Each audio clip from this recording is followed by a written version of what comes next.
Growing up, I realized I had albinism when I was about 9 years old. I have 4 siblings, one who has albinism, and I had neighborhood friends who asked my older brother if I was adopted.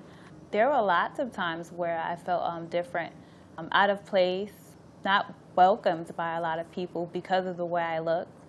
In school, even just on the train, with my mom, being a child, there would be parents, adults, who stared at us and laughed at us because we had albinism, and I didn't understand, this is a grown person. Why are they pointing fingers at me and, giggling? It made me and my younger brother have to grow up or mature faster to understand, people can be ignorant when they don't know things. So we just had to be strong and know that we're all human just like everyone else. It's not easy with having albinism. There's still a lack of understanding of what albinism is.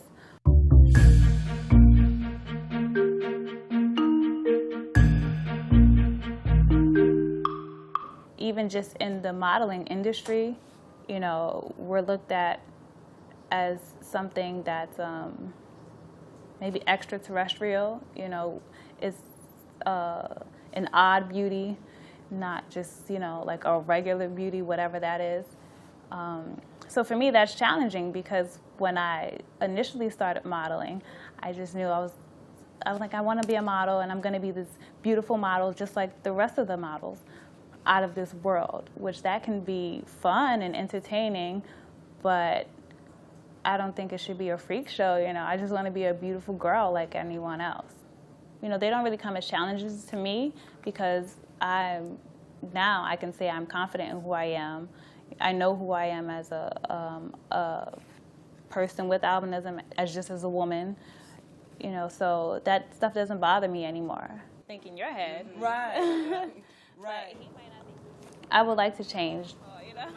One of the things that I would like to change is if when people think that we are all related, that it might be silly, but it's so ridiculous to me. It's, just because we all may have the same skin color, hair color, or whatever, we're all obviously not related. I think it's important for all children with albinism to know that they are beautiful. They're not any different than anyone else.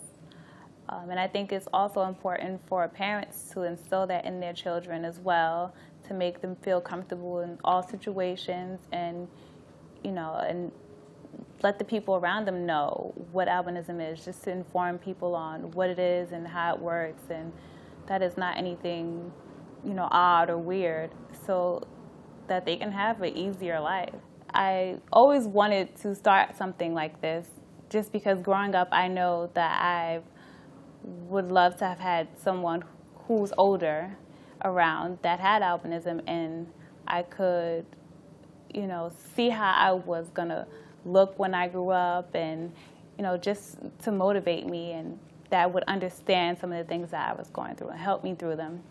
So with this group, I would like for us to maybe have some sort of big brother, big sister program to mentor younger children that have albinism, for us to help parents that have children with albinism understand more what it is and how it can affect us physically, emotionally.